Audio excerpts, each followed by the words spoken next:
Welcome to IB2B Module 6, Topic 2, focused on sharing evidence and data with the learning community. Our aims include exploring the dimensions of assessment, with a focus on reporting and how data is shared in the PYP and MYP. This video will explore the 4 dimensions of assessment: monitoring, documenting, measuring, and reporting on learning. We will discuss how these support student learning and communicate progress to stakeholders. We are focusing on the shares, evidence, and data with students and the learning community aspect of the Assessment-Capable Practitioner Framework from the PYP Learning and Teaching 2018 documentation. Please take time to look at the resources in the Wakelet collection for this section. You can also post a short review of interesting resources on the Padlet. As a review, we previously looked at the dimensions of assessment in IB1B Module 4, Topic 1. In this video, we will focus specifically on reporting on learning and investigate differences across the programs.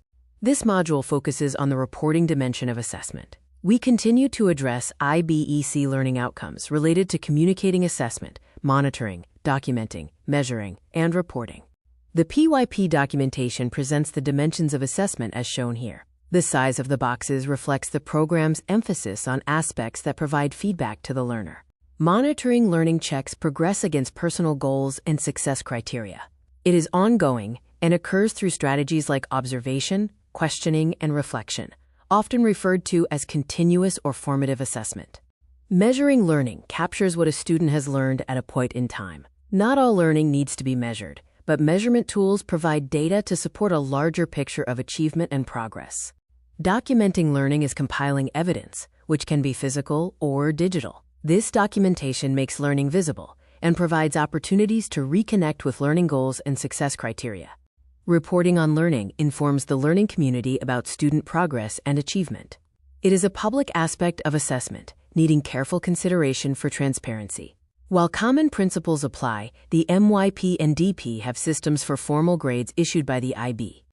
The PYP does not prescribe a format for reporting, but the MYP requires reporting on subject-specific criteria. Common reporting means include various conferences, reports, and access to the learning management system. Now we will look specifically at sharing evidence and data in the Primary Years Program, or PYP. Portfolios are a common way to share data and evidence, usually containing student work samples. Electronic systems simplify sharing with parents, allowing them access throughout the school year. Using portfolios is a school decision, not a PYP requirement. This sample PYP portfolio includes student-set goals, which can be academic or personal. It connects goals to approaches to learning and the learner profile. The organization and content are school-based decisions, not required by the PYP. The sample portfolio provides an opportunity for parents and teachers to comment on the work and goals. This aligns with the PYP's emphasis on ongoing communication and feedback. This template allows sharing electronically submitted work samples and assessment evidence. Parents can access the task sheet, teacher feedback and grades, and potentially a student reflection. Next, we examine a sample PYP report card from ManageBack, a common curriculum mapping system. Remember, this is one example, and reporting formats vary, especially in public or state schools with common jurisdictional requirements.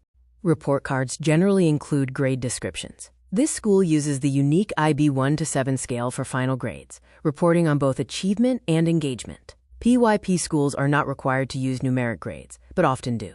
Schools determine their own reporting periods, in this case, a term-based system. The school reports numeric achievement grades on individual curriculum strands, which is a school-based choice, not a PYP requirement. Student-led conferences are powerful tools for reporting achievement and progress. This video provides an example of this approach.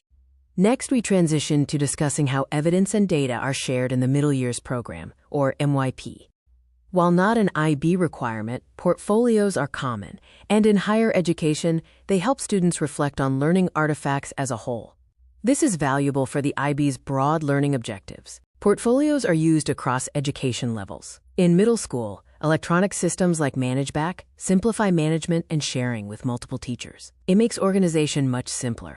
Similar to the PYP, the MYP portfolio includes a section for student goals, allowing students, teachers, and parents to track progress. The SMART acronym is often used to help students develop specific, measurable, actionable, relevant, and time-bound goals.